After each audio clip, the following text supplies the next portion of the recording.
جب یہ کہتا ہے کہ انڈیا کہیں نہ کہیں بہت سی فیلڈ میں ہم سے آگے ہے، جب یہ کہتا ہے کہ ہمیں انڈیا سے کچھ سیکھ لینا چاہیے، تو تب اسے ڈائریکٹلی غدار کہا جاتا ہے، تب اسے ڈائریکٹلی اداروں کی طرف سے نوٹس بھی آتا ہے۔ لیکن یہی چیز جب پاکستان کی اسمبلی میں پاکستان کے سینئر پولیٹیشین ریسنٹلی مولانا فضل الرحمان نے یہ سٹیٹمنٹ دی ہے، انہوں نے یہ بولا ہے کہ بھائی آج انڈیا کو دیکھ لیں جو 1947 میں ہمارے ساتھ ہی آزاد ہوا، آج جو سپر پاور بننے کے خواب دیکھ رہا ہے، اور ہم جو سا ہے آئی ایم ایف کے پاس یا مختلف لوگوں کے پاس جا کے بھیک مانگتے نظر آ رہے ہیں۔ ہندوستان اور ہم ایک ہی دن میں آزاد ہوئے، آج وہ دنیا کی سپر طاقت بننے کے خواب دیکھ رہا ہے اور ہم دیوالیہ پن سے بچنے کے لیے بھیک مانگ رہے ہیں۔ کیا مولانا فضل الرحمان بھی انڈیا کے ایجنٹ ہیں؟ کی بات کریں گے سب سے پہلے آج ہم مولانا فضل الرحمان کی۔ جی ہاں، مولانا صاحب کو بھی اکثر لوگ جانتے ہی ہیں، اور اگر نہیں جانتے تو جان جائیں گے۔ اور مولانا صاحب جو ہیں وہ بہت ایکٹیو قسم کے ریلیجیس پارٹی کے جو ہیں وہ ممبر ہیں، ہیڈ ہیں، اور اس کے بعد سب سے بڑی بات یہ کہ جو بھی پارٹی جیتتی ہے پاکستان میں الیکشن میں، یعنی جس کو بھی لایا جاتا ہے، مولانا صاحب اس کے ساتھ ہو جاتے ہیں۔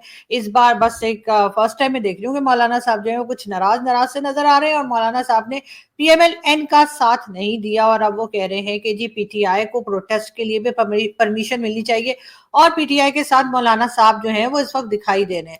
ساتھ ہی مولانا فضل الرحمان کا کہنا یہ ہے کہ جو آپ کے ماتحت ہونے چاہیے تھے وہ آج ہمارے آقا بنے ہیں، آج ہم ان کے حکم پہ چل رہے ہیں۔ ہاں، مجھے لگتا ہے مولانا صاحب یہ ایجنسیز اور آرمی کو کہہ رہے ہیں، ایسا ہی لگتا ہے۔ میرا خیال ہے مولانا صاحب جو ہیں وہ حافظ صاحب کی بات کر رہے ہیں، لیکن بات سر یہ کہ ان کو ہمارا ماتحت ہونا چاہیے تھا، ہم ان کے ماتحت، مطلب ان کو ہماری بات سن کے کام کرنا چاہیے تھا، لیکن ہم ان کے آرڈرز جو ہے فالو کر رہے ہیں، یہ کہنا ہے جی مولانا صاحب کا۔ لیکن مولانا صاحب یہ تو پچھلے لاسٹ 76 ایئر سے ہوتا چلا آ رہا ہے، آپ کو آج جا کے پتہ لگا ہے۔ ان سے پہلے بہت سی جو ہے وہ آرمی چیف آئے، ان سے پہلے بہت سی ایجنسی کے بہت سے ہیڈ آئے اور بہت کچھ ہوا، تو تب تو مولانا صاحب آپ کچھ نہیں بولے، اور ہم نے تو یہ بھی سنا ہے کہ آپ کے نا تھوڑا مطلب ہیلو ہائی ہے آج کل، پتہ نہیں کیوں آپ ناراض دکھائی دینے، شاید کوئی سیٹ نہیں دی آپ کو، اس وجہ سے شاید آپ الیکشن میں آپ کو ہرا دیا گیا، آپ کو آنے نہیں دیا اسمبلی میں، کوئی اس طرح کی باتیں مجھے لگتا ہے۔ لیکن خیر ایسا میرا اندازہ ہے، اور آپ کو تو پتہ ہے نا کہ اندازے غلط بھی ہو سکتے ہیں، لیکن خیر مولانا صاحب کچھ اور بھی کہہ رہے تھے آج اسمبلی میں کھڑو کے۔ مولانا صاحب نے تو جی ہلہ مچا دی، اور ہم آپ کو سنواتے ہیں کہ مولانا صاحب نے کیا کہا۔ ہندوستان اور ہم ایک ہی دن میں آزاد ہوئے، 15 اگست 1947 کو صبح 8 بجے دلی میں لارڈ ماؤنٹ بیٹن نے انڈیا کے گورنر جنرل کا حلف اٹھایا، اور کراچی میں قائد اعظم محمد علی جناح نے حلف اٹھایا۔ ایک ہی دن ہم آزاد ہوئے۔ آج وہ دنیا کی سپر طاقت بننے کے خواب دیکھ رہا ہے، اور ہم دیوالیہ پن سے بچنے کے لیے بھیک مانگ رہے ہیں کہ ڈیفالٹ نہ ہو جائیں ہم لوگ۔ یہ کس کے ہاتھوں، کون ذمہ دار ہے اس کا؟ گھومتے پھرتے پھر آئے گی بات سیاستدان ذمہ دار، حکومت۔ جی تو یہ تھے مولانا فضل الرحمان جو کہہ رہے تھے کہ پاکستان اور بھارت ایک ہی دن آزاد ہوا، 15 اگست۔ لیکن مولانا صاحب ایک تو 15 اگست کی مجھے سمجھ نہیں آتی، 14 اگست ہے، ہم تو 14 اگست کو مناتے ہیں، لیکن یہ کہ ہم آزاد نہیں ہوئے تھے، ہمیں تو کریٹ کیا گیا تھا نا، ملک تو بنا تھا، آزاد تو ہندوستان ہوا تھا انگریزوں سے بھی اور ہم سے بھی، تو اسی لیے وہ ترقی کر گئے۔ ویسے ہم نے جس کا ساتھ چھوڑا ہے یا جس نے ہمارا ساتھ چھوڑا ہے، چاہے وہ ہندوستان ہو چاہے وہ بنگلہ دیش ہو، وہ ہم نے دیکھا کہ وہ پروگریس کر گیا، اکانومی بھی ان کی ٹھیک ہو گئی، ایجوکیشن سسٹم بھی ان کا ٹھیک ہو گیا، فوج بھی انہوں نے سائڈ پہ رکھی کہ جہاں فوج کا کام ہے وہیں تک رہے۔ تو اس کا مطلب تو یہی ہے کہ جو ہمارے پاس سے چلا گیا یا ہم جس کے پاس سے خود آ گئے، ان سب کے لیے بہتر ہو گیا، اور ہمارے لیے تو ظاہر ہے کہ جو ہو رہا ہے سو ہو رہا ہے۔ لیکن مولانا صاحب کا یہ بھی کہنا ہے، جیسے آپ نے اس پہ بھی سنا، مولانا صاحب نے کہا کہ جی برسوں سے یہی ہوتا آ رہا ہے اور اس کا ذمہ دار کون ہے۔ لیکن پھر مولانا صاحب گھوم پھر کے مولانا صاحب کو یاد آئے گا، میں تو پاکستان میں ہی رہتا ہوں، وہ یہیں کا پاسپورٹ ہے، تو مولانا صاحب نے کہا جی ساری چیزوں کے ذمہ دار نا یہ پولیٹیشنز ہیں۔ لیکن میرے خیال ہے آگے مولانا صاحب نے کچھ نہ کچھ نام جو ہے وہ لیا ہے ایجنسیز اور فوج کا بھی۔ لیکن بہرحال پاکستان میں یہ چینج آیا ہے، اور پاکستان میں یہ چینج نہ صرف اسمبلی کے اندر ہم نے دیکھا ہے، بلکہ اس سے پہلے ہر بات میں انڈیا کو سپورٹ نہیں کرنا. انہوں نے بھی 1947 میں آزادی لیا, ہم نے بھی 1947 میں آزادی لیا. آپ آج دیکھ لیں مائکروسافٹ کا ہیڈ آفس ادھر لگا ہے, امیزون کا ہیڈ آفس ادھر لگا ہے, ایون کہ ٹیسلا جو ایلن مسک کی کمپنی ہے اس کا ہیڈ آفس ادھر لگا ہے. وہ اپنے لوگوں کے ایپل گوگل یہ سب کچھ بڑی بڑی کمپنیز وہاں پہ. ایون کہ ہمیں اپنی عید کا چاند نظر نہیں آتا اور انڈیا عید پہ چاند پہ جو ہے وہ پہنچا ہوا ہے, ہمیں اپنا چاند نظر نہیں آتا. تعریف خالی انڈیا کی نہیں بنتی. ٹھیک ہے. انڈیا اگر دیکھا جائے نا, اگر کمپیئر ٹو چائنا کیا جائے تو شاید اس کے 20% بھی نہیں ہے. اچھا تو آپ اگر ترکی کی دیکھ لو, ترکی میں بھی ایسی ڈکٹیٹرشپ. تو پھر یہ مولانا فضل الرحمان بھی چائنا کی بات کرتے نا, ترکی کی بات کرتے, میں یہی تو کہہ رہا ہوں. پاکستان کے اندر جیسے جیسے ایک پولیٹیکل انسرٹن سچویشن جو ہے اس کو اپوزیشن ایکسپلائٹ کر رہی ہے اور ڈفرنٹ سٹیک ہولڈرز ایکسپلائٹ کر رہے ہیں, تیسے تیسے ایک جو گروپس ہیں, پولیٹیکل پارٹیز ہیں, پولیٹیشنز ہیں, وہ جو تقریریں کرتے ہیں وہ وائرل ہو رہی ہیں. مثال کے طور پہ پاکستان کی ایک مذہبی جماعت جمعیت علماء اسلام فضل الرحمان, ان کی یہ جو پارٹی ہے اس کے سربراہ نے کل ایک پارلیمنٹ کے اندر ایک سپیچ کی اور کہا کہ بھارت جو ہے وہ تو سپر پاور بننے جا رہا ہے اور ہم جو ہیں ڈیفالٹ ہونے کے قریب ہیں.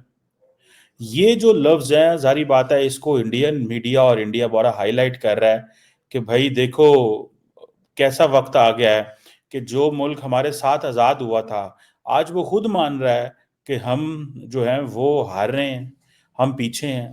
اچھا, جب ہوتا یہ ہے کہ جب آپ ڈیٹا دیکھتے ہیں, جب آپ اس کوشچن کو ایڈریس کرنے کی کوشش کر رہے ہیں کہ کیوں ہمارے پولیٹیشنز اس طرح کی سپیچز کر رہے ہیں, تو وہ پھر اس کا کمپیریزن کرتے ہیں.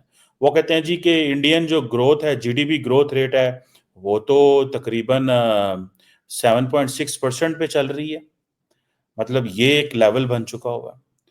اور جو اگر دیکھا جائے جو جسے کہیں گے نا G D P per capita income جو ہے, جسے نومینل کہا جاتا ہے, وہ تقریباً 2600-2700 کے قریب ہے. اسی طرح اگر آپ دیکھیں کہ وہاں پہ جو انفلیشن ریٹ ہے وہ 5% ہے, ہمارے یہاں پہ 30% انفلیشن ریٹ ہے, 30% سے بھی زیادہ ہمارا انفلیشن ریٹ ہے.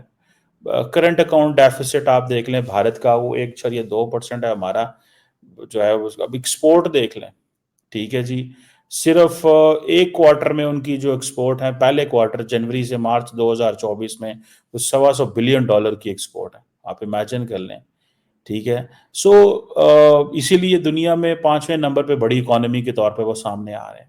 اب یہ کوشچن جو ہے یہ پاکستانی اب کرنے لگ پڑے ہیں, انہوں نے بات کرنی شروع کر دیا.